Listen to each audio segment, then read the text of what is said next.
Halo Cihu People, kembali lagi di channel Bioskop Cihuy. Pada kesempatan kali ini kita akan membahas sebuah alur cerita film tentang sebuah monster laut raksasa yang muncul dari kedalaman samudra dan mulai meneror kapal-kapal.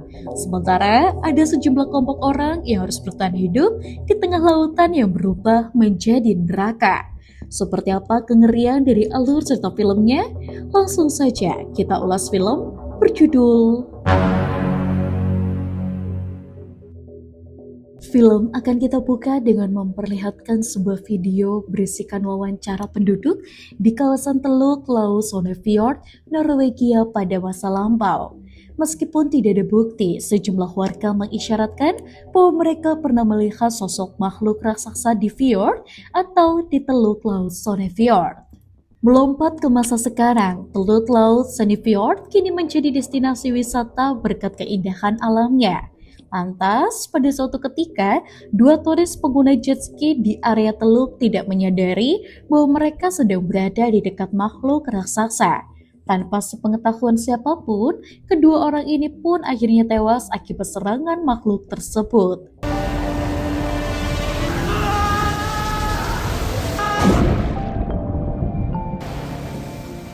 Sementara itu, ada seorang peneliti laut di Norwegia yang bernama Johanna. Atas permintaan rekannya, Johanna akan segera memeriksa sebuah tambak ikan salmon di pantai barat Fagnes yang tergabung dalam wilayah Sonnefjord. Saat akan berangkat ke lokasi tujuannya, Johanna menonton video yang menjadi dasar pemeriksaan tambak ikan salmon di Fagnes. Dalam video itu, ada banyak ikan yang tiba-tiba terdampar di darat secara misterius. Setelahnya, terungkap bahwa tambak ikan salmon yang bersangkutan dimiliki oleh seorang pria yang bernama Jostein. Lantas, saat ditemui oleh seorang calon investor, Jostein menjelaskan kelebihan salmon yang ia budidayakan. Jadi selama ini, Jostein menggunakan perangkat bernama Sonic Lice untuk membasmi parasit yang mengincar salmon di tambaknya. Jostein pun mengklaim Sonic Lice adalah perangkat yang aman dan ramah lingkungan. Karena hal ini, Jostein menjamin bahwa salmonnya bukan hanya bersih tetapi juga sehat. Waktu pun terus berlanjut hingga Johanna tiba di dermaga Fagnes. Polisi Henriette lalu mempertemukan Jostein dengan Johanna. Ternyata Henriette adalah teman lama Johanna. Dalam kesempatan yang sama, Johanna juga bertemu dengan Maria yang merupakan anak Henriette. Setelah itu, Henriette mengajak Jostein untuk memeriksa pantai di Fagnes yang sebelumnya menjadi lokasi banyak ikan terdampar. Saat waktunya sudah tepat, Jostein menyewa kapal milik pelaut Olaf untuk pergi ke tambak ikan Jostein. Sesampainya di tujuan, Johanna memasuki kapal Jostein yang selama ini berfungsi untuk mengawasi tambak. Johanna lalu bertemu dengan teman lamanya, Erik, yang kini menjadi pengurus tambak. Tidak lama kemudian, pengurus tambak lainnya yang bernama George mengantar Johanna ke kamarnya yang ada di kapal. Rupanya, Johanna akan menjalankan tugas pemeriksaan tambak selama beberapa hari ke depan. Keesokan harinya, Johanna melakukan sesi pertama pemeriksaannya dengan ditemani oleh Erik. Ternyata, mereka berdua adalah pencipta Sonic Lice. Dan ternyata secara spesifik, Sonic Lice mampu membasmi parasit melalui suara yang dihasilkan oleh perangkat tersebut. Di tengah waktu luangnya, Johanna mengunjungi rumah Henriette. Johanna lalu baru mengetahui video ikan terdampar di pantai Fagnes direkam oleh Maria. Menurut penilaian Maria, suara yang dihasilkan oleh Sonic Lice telah membingungkan ikan-ikan liar di area sekitar hingga mereka pun terdampar di pantai. Karena hal ini, Maria menganggap aktivitas di tambak Jostein mengganggu ekosistem perairan Fagnes. Maria pun berharap Johanna bisa membuat tambak Jostein ditutup demi menjaga ekosistem. Setelah itu, Erik dan George melihat Johanna memeriksa tambak ikan. George lalu memberitahu Erik bahwa Johanna telah meminta data penggunaan Sonic Lice untuk kepentingan pemeriksaan. Melalui pemeriksaan tambak pada hari itu, Johanna mengambil sampel seekor salmon sebagai subjek penelitian. Johanna lalu menemukan bahwa suara Sonic Lice bisa memecah jantung salmon jika perangkat itu memancarkan frekuensi suara level maksimum. Inilah sebabnya Jostein selalu menggunakan frekuensi Sonic Lice pada level menengah agar ia bisa membasmi parasit tanpa membunuh salmon. Beberapa hari kemudian, Yohana dan Eric memeriksa salah satu modul Sonic Lice yang baru saja diangkat dari bawah laut. Di luar dugaan, ada spesies tak dikenal yang masuk ke dalam modul tersebut.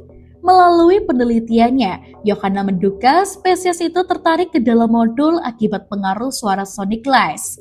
Jika melihat bentuknya, Yohana meyakini spesies berasal dari laut dalam dan memiliki karakteristik parasit. Tidak lama kemudian, Yohana membersihkan cairan hitam yang muncul di wajahnya.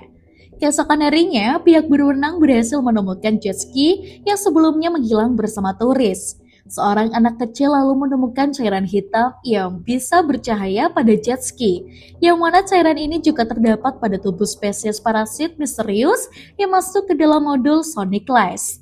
Seiring berjalannya waktu, George melalui kamera pengawasnya menemukan gerombolan ikan salmon sedang menyantap makanan asing di dekat modul Sonic Lice. Lantas, saat menyelam ke dekat modul, Yohana menemukan potongan tangan manusia. Ternyata, makanan asing yang disantap oleh gerombolan ikan salmon ditambah adalah jasa turis pengguna jet ski yang sebelumnya menghilang. Saat diperiksa oleh Henry T, Yohana menunjukkan ada banyak cairan yang bisa bercahaya pada tubuh jasa turis. Cairan itu pun bernama luciferin yang biasa ditemukan pada hewan penghuni laut dalam.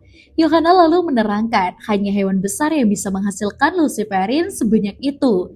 Dan umumnya, hewan laut dalam memproduksi banyak luciferin saat sedang berkembang biak atau merasa terancam. Seiring berjalannya waktu, sekelompok turis pengguna perahu mengalami serangan misterius di area Sunny Farm.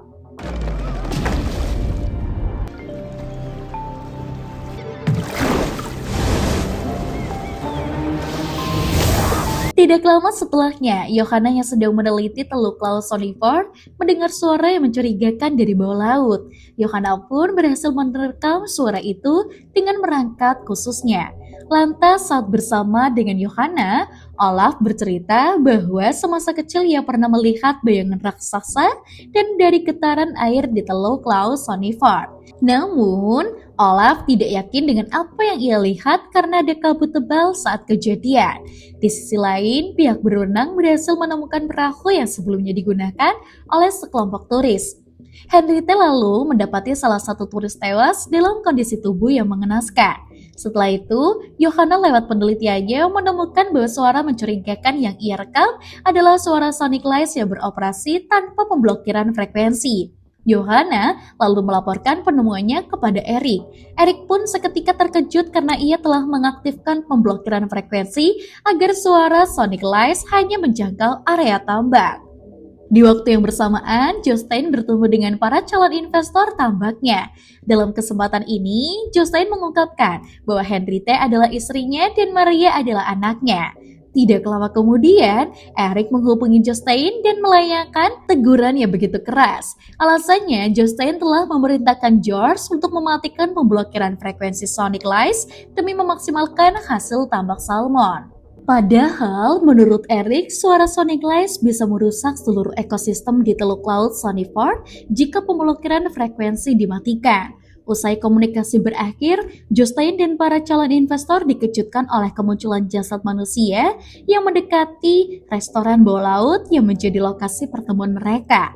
Waktu pun terus berlanjut hingga Yohana kembali meneliti bangkai spesies parasit yang tidak dikenal yang kini kita sebut saja namanya crawler. Menurut perhitungan perangkat Yohana, parasit laut dalam sebesar crawler akan menggunakan ikan yang sangat besar sebagai inangnya.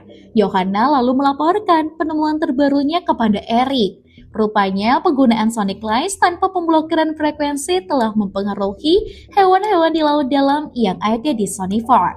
Yohana pun sangat mengkhawatirkan hal ini mengingat suara Sonic Lice bisa menyebabkan hewan keluar dari habitat aslinya. Selang beberapa menit, Jostein datang ke kapal pengawas tambak untuk menanggapi laporan Yohana. Jostein lalu menolak desakan Yohana untuk mematikan Sonic Lice mengingat perangkat itu berperan penting dalam bisnis budaya salmonnya.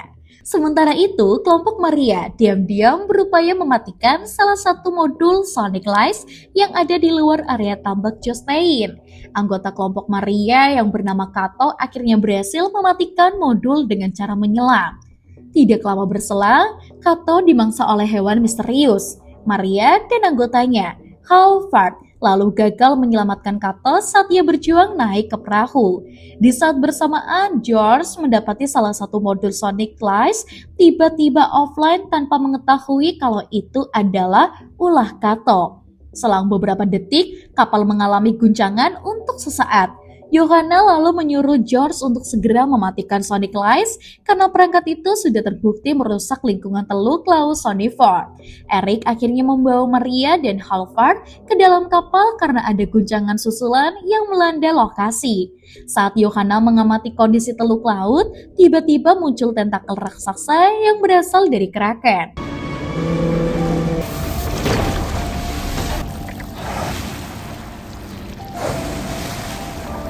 Yohana lalu berhasil menghindari tentakel monster laut itu. Selagi Kraken kembali menyelam, Yohana langsung memasuki kapal untuk berlindung. Yohana lalu menceritakan keberadaan Kraken di tengah kondisi kapal yang terus membunyikan alarm darurat. Tidak lama kemudian, kawanan Crawler berupaya memasuki kapal untuk menyerang kelompok Yohana. Karena semua pintu sudah ditutup, Crawler akhirnya menerobos masuk melalui saluran udara, dan saat kelompok Yohana berjuang menyelamatkan diri dari Crawler, mereka juga menghadapi Kraken yang menyerang dengan tentakelnya. Dalam situasi maut ini terungkap bahwa Kraken maupun Crawler adalah penyebab kematian turis di Teluk Laut Sonnyford. Lebih lanjut lagi, Kraken dan Crawler meninggalkan habitat asal mereka di laut dan akibat pengaruh suara Sonic Lies. Setelah itu, Jostein berjuang menyelamatkan Maria yang dibelit oleh tentakel Kraken. Akibat serangan Jostein, Kraken akhirnya menaruh Maria dengan keras hingga ia pun jatuh pingsan. Begitu kembali sadar, Maria berjuang mencari tempat yang aman bersama Jostein. Lantas saat mereka berenang, Jostein rela mengorbankan dirinya agar sang anak bisa melarikan diri dengan selamat. Jostein akhirnya diseret oleh Kraken hingga ia pun menjadi santapan sang monster. Di saat bersamaan, George menemukan Halford telah diserang oleh Crawler. George lalu mengalami gangguan penglihatan akibat terkena cairan hitam yang disemburkan oleh Crawler. George dan Halford akhirnya tewas usai tempat mereka berada ditenggelamkan oleh Kraken. Beralih ke Yohana, ia berjuang menghindari serangan Crawler dengan memasuki saluran udara. Setelah keluar dari saluran, Yohana menghadapi tentakel Kraken yang sedang berburu mangsa. Yohana lalu terpaksa berdiam diri saat tubuhnya disentuh oleh tentakel Kraken karena jika ia bergerak, Yohana akan langsung diserang oleh Kraken. Yohana pun melarang Eric untuk memotong tentakel demi mencegah serangan Kraken. Sebagai cara alternatif, Eric memanfaatkan suara mesin dan berhasil membuat Kraken melepaskan Yohana. Pada akhirnya, Yohana dan Eric pun berhasil kabur saat tentakel Kraken terkena motor mesin. Begitu memasuki ruang kontrol, Yohana mematikan Sonic Lies secara paksa. Tidak lama kemudian, Maria datang dan menceritakan nasib tragis dari Jostein. Eric lalu menembakkan suar berulang kali dari kapal berharap ada yang datang untuk menolong mereka. Berkat cahaya suar, wujud utuh Kraken akhirnya bisa terlihat dengan jelas. Di saat yang bersamaan, Henrietta yang sedang bertugas melihat suar dari kapal pengawas tambak Jostein. Setelah itu, Eric berhasil menciptakan bom yang terbuat dari beberapa perangkat bernama transducer. Rencananya, Eric akan menggunakan suara bom ini untuk memancing Kraken, lalu membunuh monster itu dengan ledakan bom. Selang beberapa menit, Henrietta datang untuk menembak mati Crawler yang hendak memangsa Maria. Atas desakan Yohana, Eric beralih membawa Henrietta dan Maria ke tempat yang aman. Sedangkan Yohana akan menggunakan kapal Henrietta untuk menyerang Kraken dengan bom transducer. Yohana lalu menjauhi area tambak demi melancarkan proses evakuasi Henrietta dan juga Maria. Nah, saat Yohana mencapai titik tujuannya, ia mengaktifkan bom transducer dan menenggelamkannya ke dalam laut. Dari sini, bom mulai berbunyi dan akan segera meledak. Tak lama berselang, Kraken yang terpancing oleh suara bom menggulingkan kapal hingga Yohana pun jatuh ke dalam laut.